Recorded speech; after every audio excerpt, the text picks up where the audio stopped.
Muy buenas tardes. El día de hoy en nuestro podcast Música, Historia y Sociedad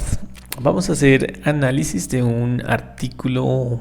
bastante interesante escrito por el autor Luis Merino Montero. Él es un musicólogo chileno, investigador de la Universidad de Chile, especializado en historia de la música latinoamericana. Tiene por nombre el artículo El cultivo de la música docta en Chile como una práctica histórica social. La comunicación, circulación y recepción de 3 obras sinfónicas pioneras en 2 espacios institucionales.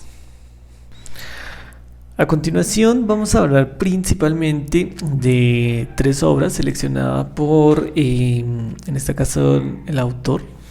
en los cuales se nombra uno de los principales autores, que sería Enrique Soro Barriga, conocido como un compositor chileno muy importante. Pues él tiene a temprana edad estudios en el Real Conservatorio de Milán, donde pues recibe una formación muy enfocada en la composición y el estilo italiano a la hora de la composición. En su regreso a Chile en 1905 se integra al Conservatorio Nacional de Música y Declamación, donde fue profesor de piano, armonía y composición y posteriormente su director. En este caso, sus obras a analizar serían el Gran concierto en re mayor para piano y orquesta,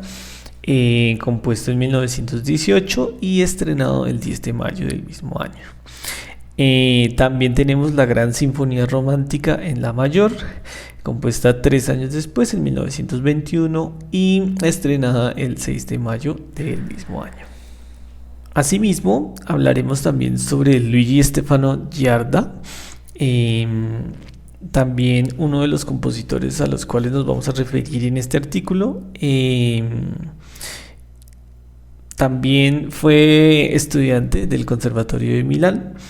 y llegó a Chile a comienzos del siglo XX. Fue un destacado chelista, compositor, pedagogo y tratadista, muy cercano a Enrique Soro. También trabajó con él en el Conservatorio Nacional de Música y Declamación, pero allí se desempeñó como subdirector, profesor de teoría, canto, armonía, historia de la música y composición. Asimismo, la obra que analizaremos de él será Más allá de la muerte, que es un poema sinfónico, estrenada en 1922. Cabe aclarar que todas estas 2 obras se componen y se estrenan en el primer periodo institucional del que vamos a hablar, que sería entre 1918 y 1923.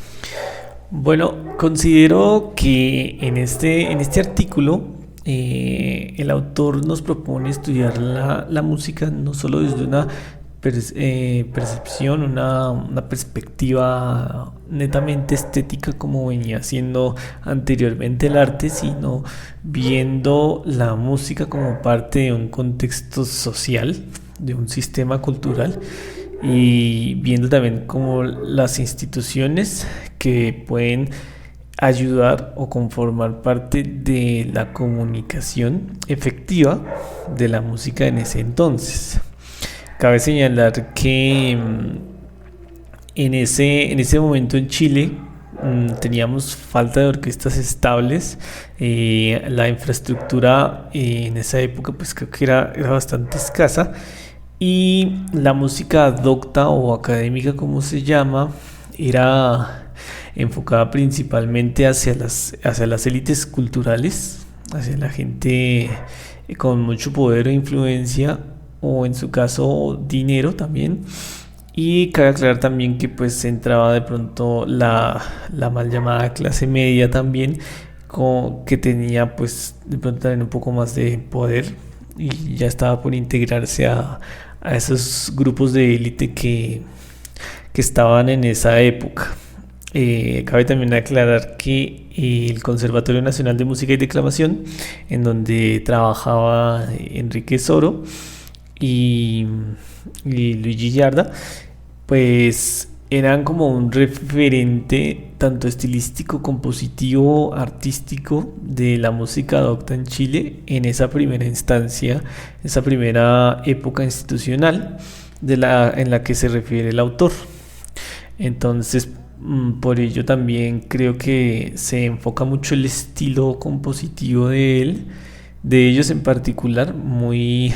como lo nombran en el texto, muy italianizante, ¿no? Con todas sus estructuras bastante traídas del romanticismo. De pronto, alguna de las obras, sí, sobre todo la de 1921 de Soro, pues da como ya unos visos hacia la nueva estética musical, de pronto traída desde otras partes del mundo. En este artículo también nos dice el cómo la música docta es una práctica histórica y social debido a que pues está referida muy fuertemente por el voz a voz, también por los medios más influyentes de comunicación del momento, ¿no? Entonces, con base a eso también el autor nos plantea que hay un discurso preceptivo muy importante que se basa en el cómo se estrenaban esas importantes obras en esa época y se escogían a unas personas de pronto no tan solo como mezcladas en la influencia musical, como en el medio musical, sino también con una fuerte influencia ya sea política o en medios de comunicación o netamente entre las élites de la sociedad. Entonces, razón por la cual ellos primero hacían una valoración preceptiva, que era como dar una reducción de los conciertos a ciertos tipos de personas, a críticos, para que ellos pudieran hablar sobre la obra, de pronto contextualizar a los nuevos oyentes el día del estreno, atraer de pronto más personas y también de pronto contextualizar en los estilos compositivos, contextualizar también como en lo que el artista tal vez quiso decir con no solo la armonía, sino con las melodías puestas en las diferentes melodías de los momentos de la sinfonía y del concierto. Entonces, a eso es lo que él llama un discurso preceptivo, para después hablar ya directamente de la recepción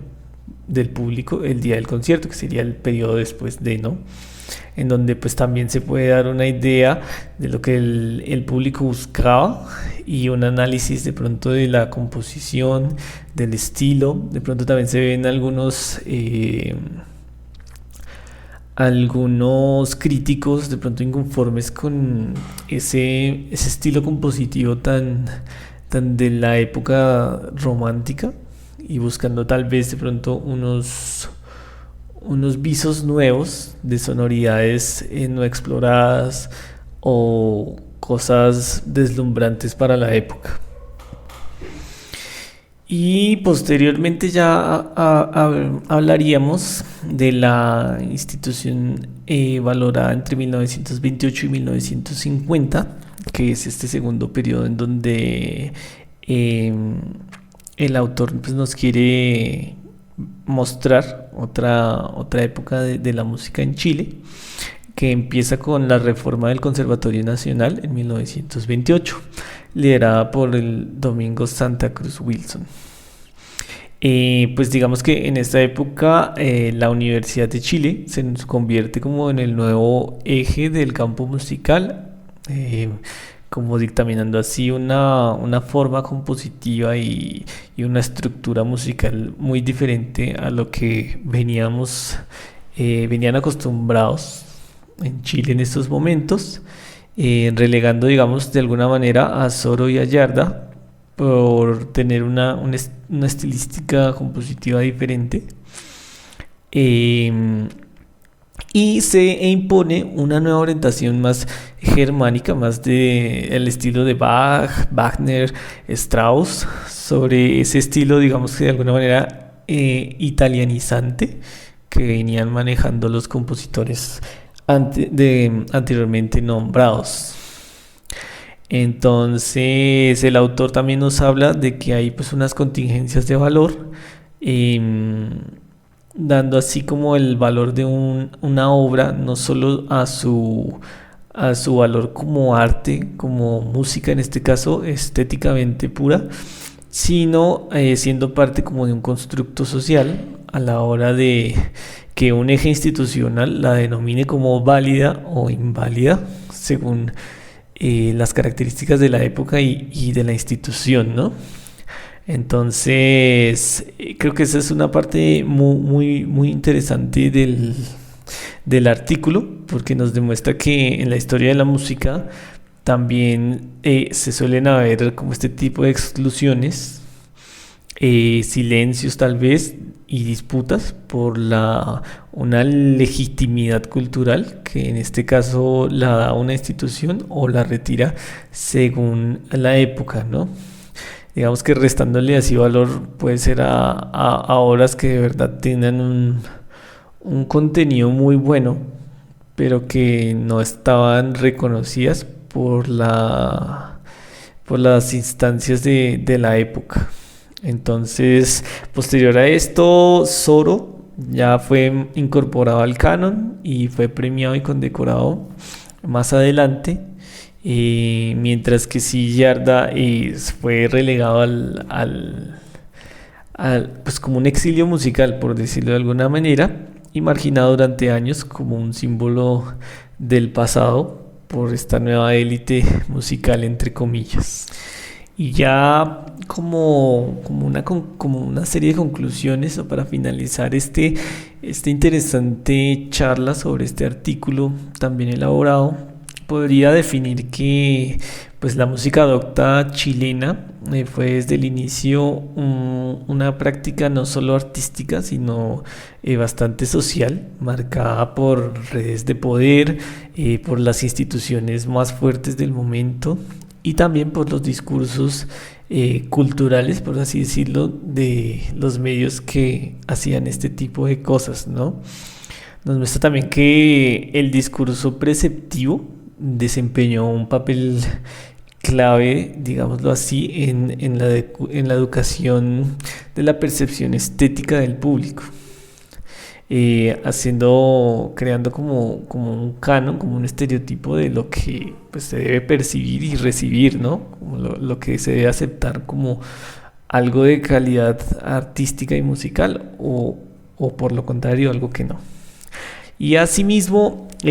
por último, las contingencias de valor que pues nos pueden demostrar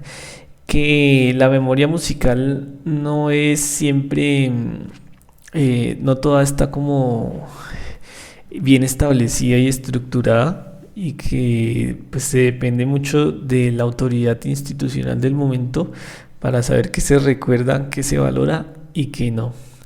Cosa que de pronto pues hace que mucha de la música, no solo la música, sino del arte en general, que pudo ser muy buena, se perdió a través del tiempo por este tipo de entidades y estos tipos de contingencias de valor que hubo en su época. Y ya siendo así, pues nos despedimos con este análisis tal vez un poco extenso, pero intentando llegar a todos los puntos que nos intenta mostrar Merino en su artículo y en el análisis de sus obras en estos dos periodos pues, tan importantes para Chile. Y eso es todo. Espero que nos sigan escuchando. Se despide Sergio Moreno. Que tengan una feliz noche.